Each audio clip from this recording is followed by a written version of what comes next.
Hi everybody, it's me Laura and Steve, and we are here at the Riverdale Plantation.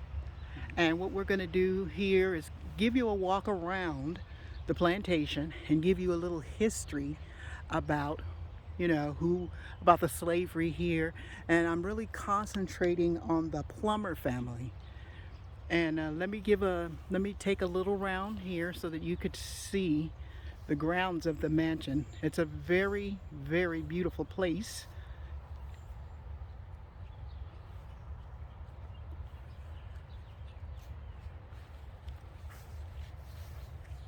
Okay, so today is Juneteenth. Happy Juneteenth to everyone, and I Happy Juneteenth. hope everyone is doing something that's fun for them, and also I hope they're remembering the reason for this day. So, this is the Calvert family mansion, and I'm going to let Steve go ahead and give you some history on the mansion itself.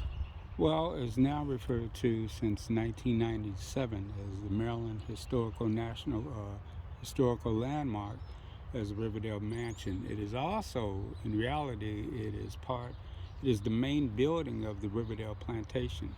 And the plantation was a 739-acre plantation, originally designed and built by Joseph, or they called him Baron de Steer. I hope I got that right. He was also a immigrant from Belgium, and he didn't complete it, but he was originally from Annapolis, Maryland, and he married into the Calvert family. What had happened was in 1805, they built this in 5 stages. He decided to move back to Belgium, and then Mary Calvert took over the design and the building of this now plantation. Was the slaveholder plantation. Like I said before, it was 739 acres right here in the Riverdale, Maryland. And part of this plantation actually became what is known as the University of Maryland, which is approximately 5 or 6 miles north of us from here. We actually live on the part of the plantation in Edmonston, Maryland. So we are actually living on a plantation.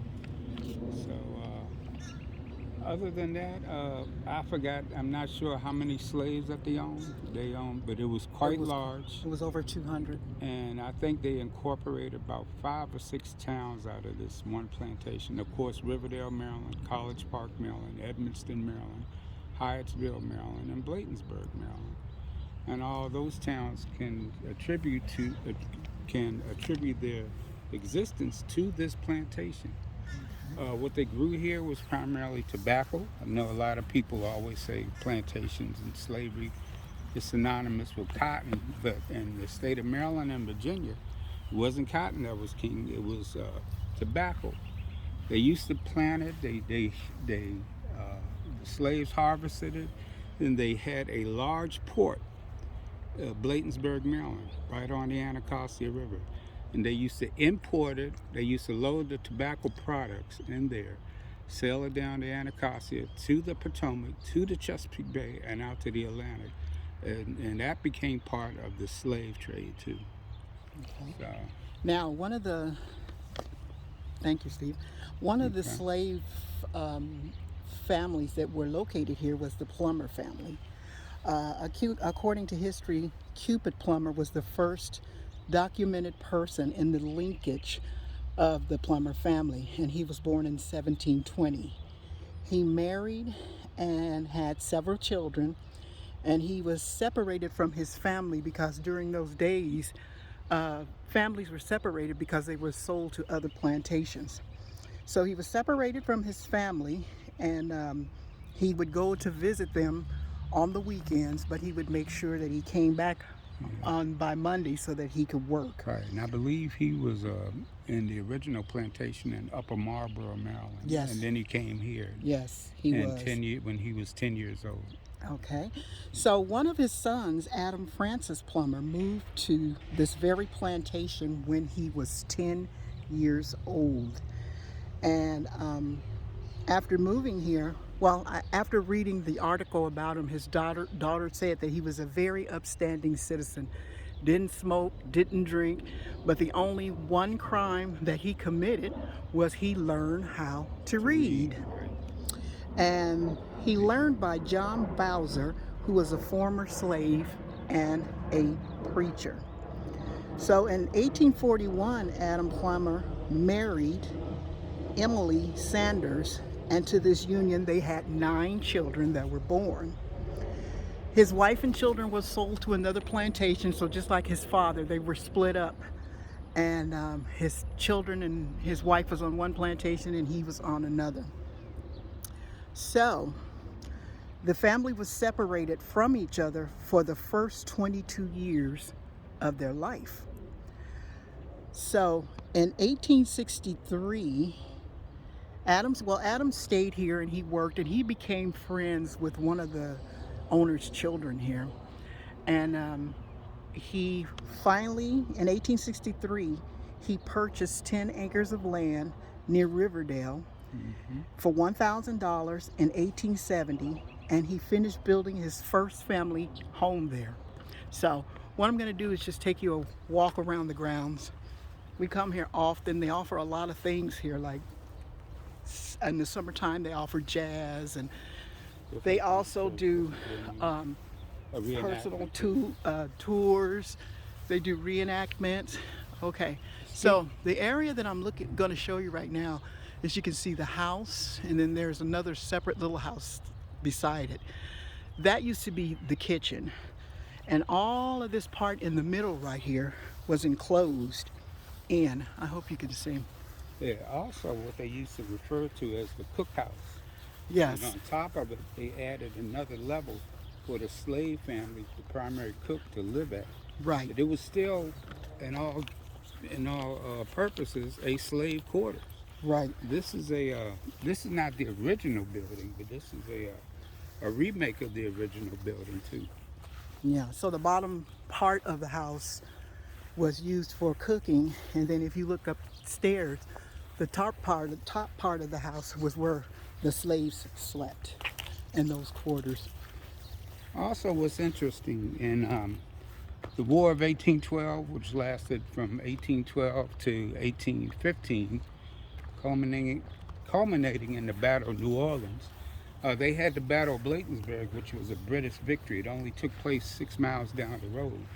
But what they used is that they used the slaves here in this plantation to go out and collect and bury both the British and the American dead in that.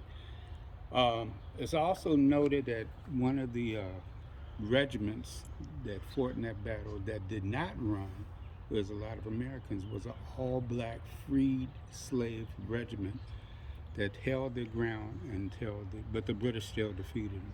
Yeah, and I think also I read that back in that day, the army promised to free the slaves if they fought in the army, and some of them were freed and some of them weren't. So here we are walking around the grounds. If you look over toward this way, you'll see this hillside, and that's really where the Battle of Bladensburg took place. And they do a reenactment there every year, which is really cool. So this is more grounds. I guess we're like in This is actually the front of the house. The front of it. If you notice, there's a cannon here. Let's see if you can. Yeah, we'll go over to the cannon. Okay. This cannon is one of the oldest cannons in the country. It was brought here on the ship that was similar to the Mayflower. It was called the Dove in 1639. And it went through, they found it, they restored it. That's why you see it has a sheen on it right here. To preserve it. If it didn't have this thing would rust out. And the ship is the front right here. See, brought into Maryland, 1634, by the first colonists of the ship Ark and Dove. Okay. This was presented in 1980. This is a very, very old cannon. Probably brought here on the backs of black slave labor too. Yeah. As a matter of fact, this whole mansion was taken care of and built and maintain. and maintained on slave labor. You want to see if you can look in the house? So, yeah, let me see if I can get a peek in the house because they're closed, but they do private tours. And like I said, it's really a nice place to come and tour. If you live in Maryland, you want to make sure that you come here and take a tour. And if you ever come to this area, you may want to make sure that you get a chance to come and check it out. By the way, this is only around 3 miles away from where we live. I think So it's easily walking distance, or So- maybe even less. let's see if I can see inside. This It's is kind one of the hard. parlors here. Yeah, it's kind of hard to see inside. The entranceway of the parlor. This is the dining room off to your right, and and I think that's the parlor room off to the left. Yeah, it's a really, really big, beautiful place that our ancestors had part in, you know, maintaining, taking care of, and of course against their will.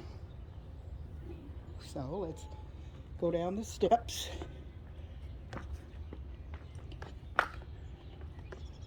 Okay, so let me mention that I believe during the slavery time, a lot of slaves were, wait a minute, what is that? Oh, look like a frog. A lot of slaves worked in the fields, and this place was no exception. It has a field of fruit that they keep and flowers that they upkeep and grow, In a garden. and in a regular garden.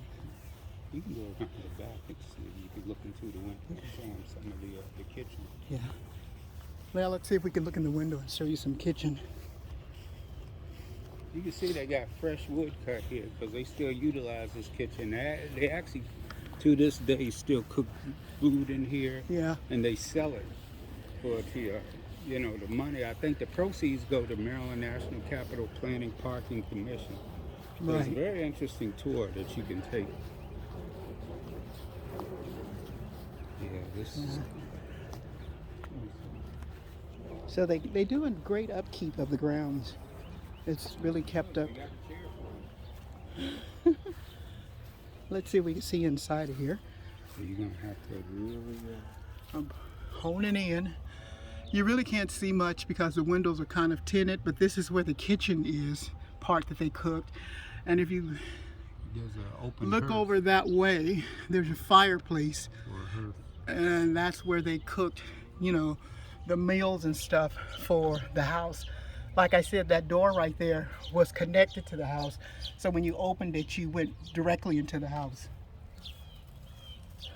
Okay. We're looking inside of another window. If you can see the table, the kitchen, where they prepared the food, and this ladder leads upstairs to the slave living quarters too, back then. Okay. Okay, so now we're going to just walk towards the garden, and we don't want to keep you from your festivities with us for a long time. But as I said, this is the hillside where the Battle of Bladensburg happened. I believe this park is like 200 acres. I gotta look it up. Yeah, and Mr. Calvert, he did own quite a few slaves. I believe I read it was over 200 and something. But this is the garden, I would imagine, that the slaves used to maintain. And now they grow flowers in it. And there's also fruit trees. I believe it's pears. And it's just a regular garden. But this is where the Plummer family worked and went to help maintain the farm. And if you look, you'll see that there is lots of fruit trees, and they still have the wood fence up from the battle. See if I can show you that over here. So I'm going to get ready to end this tour, and I hope you enjoyed it. I hope Trees bearing any fruit. you learn some information that you didn't know. The tree does have fruit on it. Yeah, the trees are bearing fruit.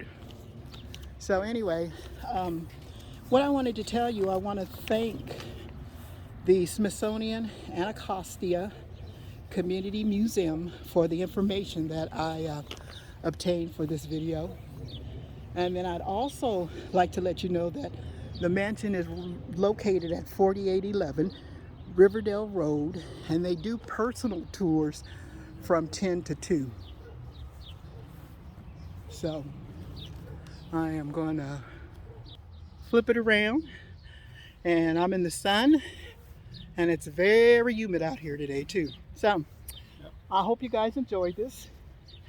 Like, share, and subscribe, and I'll be coming to you with more videos. Have a great Juneteenth. Have a great Juneteenth. Thank you for joining